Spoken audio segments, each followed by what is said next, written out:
আসসালামু আলাইকুম সুপ্রিয় শিক্ষার্থী, আশা করি তোমরা সবাই ভালো আছো। সবাইকে স্বাগত জানাচ্ছি আজকের ভিডিও ক্লাসে।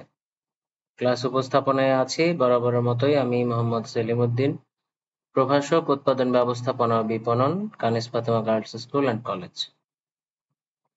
ক্লাসের শুরুতে আমরা একটা ভিডিও দেখব।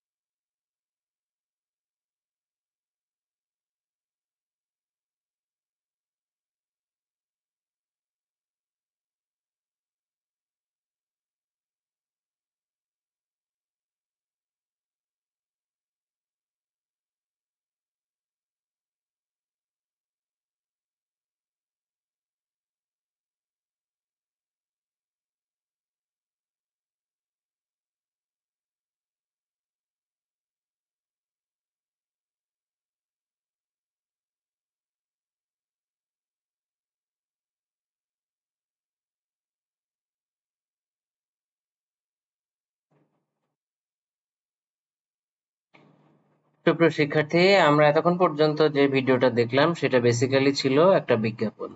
তো বিজ্ঞাপন বিষয়ের আগে আমরা পড়াশোনা করেছি, আজকে আরেকটু ডিটেইলে পড়বো। প্রথমে আমরা বিজ্ঞাপনের সংজ্ঞাটা একটু দেখে নিব। চিহ্নিত উদ্যোক্তা কর্তৃক অর্থ প্রদত্ত মাধ্যম ব্যবহার করে পণ্য বা সেবার নৈর্ব্যক্তিক উপস্থাপনাকে বিজ্ঞাপন বলে। বিজ্ঞাপনের সংজ্ঞা আমি অনেকবার ডিটেইলে বুঝিয়েছি, সুতরাং এই জন্য এখন আমি এই সংজ্ঞাটার ডিটেইলে যাচ্ছি না, আপাতত আরো একবার বলি। চিহ্নিত উদ্যোক্তা কর্তৃক অর্থ প্রদত্ত মাধ্যম ব্যবহার করে পণ্য বা সেবার নৈর্ব্যক্তিক উপস্থাপনাকে বিজ্ঞাপন বলে। তো এখন আমরা দেখব যে বিজ্ঞাপনের কি কি বৈশিষ্ট্য আছে। এগুলোও বেসিক্যালি আমরা আগে আলোচনা করেছি, জাস্ট আজকে আমরা একটু ডিটেইলে যাব আর কি। তো বিজ্ঞাপনের বৈশিষ্ট্যগুলো একবার দেখে নিই। বিজ্ঞাপনের প্রথম যে বৈশিষ্ট্যটা আমরা সংজ্ঞার মধ্যে দেখেছি, বিজ্ঞাপন হলো একটা নৈর্ব্যক্তিক উপস্থাপন, অর্থাৎ যার পণ্য, যিনি পণ্যটা উৎপাদন করছেন, ব্যক্তিগতভাবে তিনি সাধারণত বিজ্ঞাপনে উপস্থিত থাকেন না, ব্যক্তিগতভাবে তিনি অনুপস্থিত থাকেন, এই জন্য এটাকে বলা হয় নৈর্ব্যক্তিক উপস্থাপনা। অর্থ প্রদত্ত মাধ্যম, অবশ্যই বিজ্ঞাপন দিতে গেলে তুমি যেই মাধ্যমেই বিজ্ঞাপন দাও না কেন, টেলিভিশন, রেডিও, নিউজ পেপার, যেখানেই বিজ্ঞাপন দাও না কেন, সেই মাধ্যমটা অর্থ দিয়ে তোমাকে ভাড়া করতে হয়। এই জন্য বলা হয় যে বিজ্ঞাপন একটি অর্থ প্রদত্ত মাধ্যম। তারপরে আমরা বলতে পারি যে বিজ্ঞাপন একটি গণ উপস্থাপনা। একটা বিজ্ঞাপন যখন টেলিভিশনে, রেডিওতে বা বিলবোর্ডে দেওয়া হয়, তখন এটা কোনো একটা গোষ্ঠীকে টার্গেট করে দেওয়া হয় না, এটা সবাইকে টার্গেট করেই দেওয়া হয়, ঠিক আছে? এই জন্যই বলা হচ্ছে যে বিজ্ঞাপন একটি গণ উপস্থাপনা। তারপরে বলছি আমরা চিহ্নিত উদ্যোক্তা। চিহ্নিত উদ্যোক্তা কাকে বলছি? বিজ্ঞাপন কি সবাই দেয়? পৃথিবীতে তো লাখ লাখ কোটি কোটি ধরনের পণ্য আছে, বিজ্ঞাপন কি সবাই দিচ্ছে? বিজ্ঞাপন কি সবাই দেয়? বিজ্ঞাপন সবাই দেয় না। বেসিক্যালি একজন চিহ্নিত উদ্যোক্তা, যিনি চাচ্ছেন আমার পণ্যটাকে কাস্টমারের কাছে আরেকটু পরিচিত করতে হবে, তিনি বেসিক্যালি বিজ্ঞাপন দিয়ে থাকেন। এই জন্য বলা হচ্ছে যে চিহ্নিত উদ্যোক্তা, ঠিক আছে? উদ্যোক্তা, সব উদ্যোক্তা কিন্তু বিজ্ঞাপন দেয় না। যিনি মনে করছেন যে বিজ্ঞাপন দেওয়া প্রয়োজন, তিনিই কেবল বিজ্ঞাপন দিচ্ছেন। এই জন্য উদ্যোক্তাটা চিহ্নিত হয়, ঠিক আছে? তারপরে আমরা বলতে পারি বিজ্ঞাপন একটি একমুখী যোগাযোগ। আচ্ছা, এই যে টেলিভিশনে যে আমরা বিভিন্ন বিজ্ঞাপন দেখি, বিজ্ঞাপনে বিভিন্ন ধরনের তথ্য উপস্থাপন করা হয়। বলা হইলো যে লাক্স সাবান মাখলে ফর্সা হয়ে যাব। তো লাক্স সাবান মেখে মনে করো আমি ফর্সা হই নাই, তো এখন আমি কি লাক্স সাবানের ওই কোম্পানিকে বলতে পারছি, টেলিভিশন দেখে, টেলিভিশনের সামনে দাঁড়িয়ে কি আমি বলতে পারছি যে ভাই তুমি যতই বলো লাক্স সাবান মাখলে ফর্সা হয় মানুষ, আমি তো ফর্সা হই নাই? আমি কি এটা বলতে পারছি? বা বললেও এটা কি তার পর্যন্ত পৌঁছাচ্ছে? পৌঁছাচ্ছে না। তার মানে যিনি বিজ্ঞাপনটা দিচ্ছেন তার তথ্য আমার পর্যন্ত আসছে, বাট আমি যেটা বলতে যাচ্ছি এটা কিন্তু টিভির ভিতর দিয়ে তার পর্যন্ত পৌঁছাচ্ছে না। এই জন্য বলা হয় যে বিজ্ঞাপন একমুখী যোগাযোগ। এখানে যোগাযোগটা হয় যিনি বিজ্ঞাপন দিচ্ছেন তার থেকে তথ্য কাস্টমার পর্যন্ত পৌঁছে যাবে, এইটা রাস্তাটা হচ্ছে সিঙ্গেল ওয়ে। মানে আমি আমার পণ্যের বিজ্ঞাপন বা তথ্য কাস্টমারকে পৌঁছাই দেবো, কাস্টমার কখনো তার তথ্য আমাকে দিতে পারবে না বিজ্ঞাপনের মাধ্যমে। সো এটাকে এই কারণে বলা হচ্ছে যে একমুখী যোগাযোগ। লাস্টে যে বৈশিষ্ট্যটা আমরা দেখতে পাচ্ছি সেটা হচ্ছে পুনরাবৃত্তি। বিজ্ঞাপন কখনো একবার দিয়ে হয় না। টেলিভিশনে দেখবে সারাদিন ধরে একই বিজ্ঞাপন চলতেই আছে, চলতেই আছে, চলতেই আছে।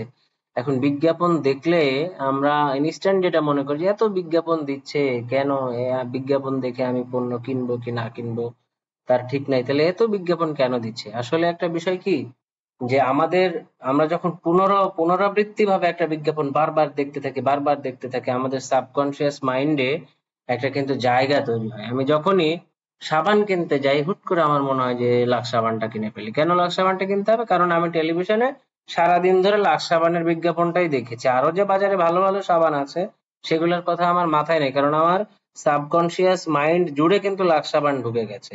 সেই কারণে বিজ্ঞাপন পুনরাবৃত্তি করা হয়। সো আশা করি বিজ্ঞাপনের বৈশিষ্ট্যগুলো তোমরা সবাই বুঝতে পেরেছো। এখন আমরা দেখব বিজ্ঞাপনের কার্যাবলী। বিজ্ঞাপন দিলে আসলে বেসিক্যালি কি কি কাজ করা হয়, বিজ্ঞাপনের মাধ্যমে একজন বিজ্ঞাপনদাতা কি কি কাজ করে থাকেন সেটা আমরা দেখব।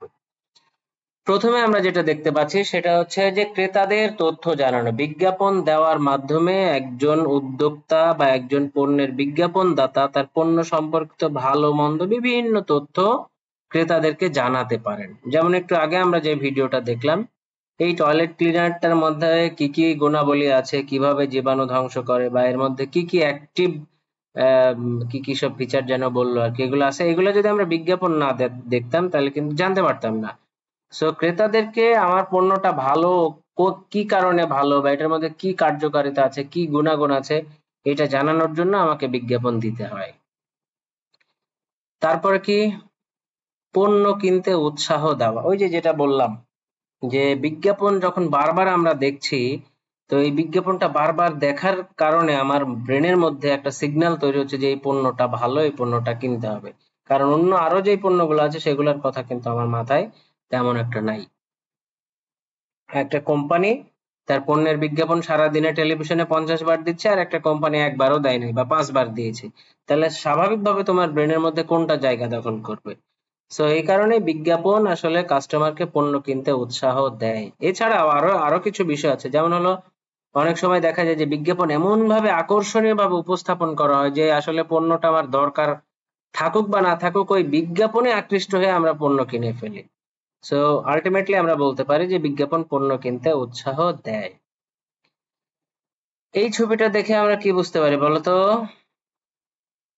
প্রতিযোগীদের থেকে পৃথকভাবে উপস্থাপন করা যায় বিজ্ঞাপনের মাধ্যমে। তোমার পণ্যটা যে আলাদা, আর 5 জনের পণ্যের মতো না, তুমি যে একটু স্পেশাল, এইটা বোঝানোর জন্য তুমি বিজ্ঞাপন, সুন্দর একটা বিজ্ঞাপন বানাইতে পারো।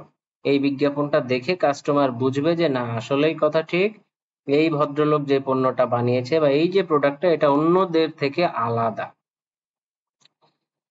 তারপরে বিজ্ঞাপন আর কি করে? বাজারে ডিমান্ড সৃষ্টি করে, চাহিদা সৃষ্টি করে, এবং যেই চাহিদা আছে সেই চাহিদাকে বাড়িয়ে দেয়। ঠিক আছে? এমন এমন বিজ্ঞাপন বানিয়েছো, এমন মজার মজার বিজ্ঞাপন বানিয়েছো, এমন আকর্ষণীয় বিজ্ঞাপন দেওয়া হচ্ছে, বারবার দেওয়া হচ্ছে, যে কাস্টমারের মধ্যে চাহিদা সৃষ্টি হচ্ছে এবং যেই চাহিদা ছিল সেটা বৃদ্ধি পাচ্ছে। এখানে এই ছবিটা দেখে আমরা দুইজন কি করছে, দুইজন ডেফিনেটলি প্রতিযোগী। তো একটা সুন্দর বিজ্ঞাপন কি করে, দুইজনের মধ্যে প্রতিযোগিতায় তোমাকে এগিয়ে রাখতে পারে। দুইজন প্রতিযোগী, একজন বিজ্ঞাপন দিচ্ছে, সুন্দরভাবে পণ্যকে উপস্থাপন করছে, আরেকজন দিচ্ছে না, কে এগিয়ে থাকবে? স্বাভাবিকভাবে যে বিজ্ঞাপন দিচ্ছে সে এগিয়ে থাকবে। এই জন্যই বলা হচ্ছে যে বিজ্ঞাপন প্রতিযোগিতা মোকাবিলা করে। এই ছবিটা দেখে আইডিয়া করো তো বিজ্ঞাপনের কি বৈশিষ্ট্য। লাল গালিচা সংবর্ধনা কাদের দেওয়া হয়? যারা গণ্যমান্য ব্যক্তি, যাদের সমাজে সুনাম আছে। সো বিজ্ঞাপন কি করে? সুনাম সৃষ্টি করে। তুমি বিজ্ঞাপন যদি ভালো বিজ্ঞাপন দিতে পারো, ব্র্যান্ড ইমেজ তৈরি করতে পারো, একটা ভালো ইমপ্রেশন তৈরি করতে পারো, তাহলে সমাজে, কাস্টমারদের কাছে, দেশে বিদেশে, সারা পৃথিবী জুড়ে তোমার সুনাম, তোমার কোম্পানির সুনাম, তোমার প্রোডাক্টের সুনাম সৃষ্টি হবে। সো আলটিমেটলি এই ছিল বিজ্ঞাপনের কার্যাবলী। তো এখন আমরা নিজেকে যাচাই করার জন্য কোনো প্রশ্ন এখানে রাখি নাই। আপাতত বাড়ির কাজ যেটা দিব সেটা হচ্ছে, এখন পর্যন্ত আমরা যে থিওরিগুলো পড়েছি সেটাই হচ্ছে বাড়ির কাজ। সাথে সাথে এই রিলেটেড অনুধাবন সালের যে প্রশ্নগুলো আছে এগুলো পড়তে হবে। সবাইকে ধন্যবাদ। দেখা হবে পরের কোনো একটা ক্লাসে। সে পর্যন্ত সবাই ভালো থাকো, আগামী পরীক্ষার জন্য সবাই ভালো মতো প্রস্তুতি নাও। আসসালামু আলাইকুম। আল্লাহ হাফিজ।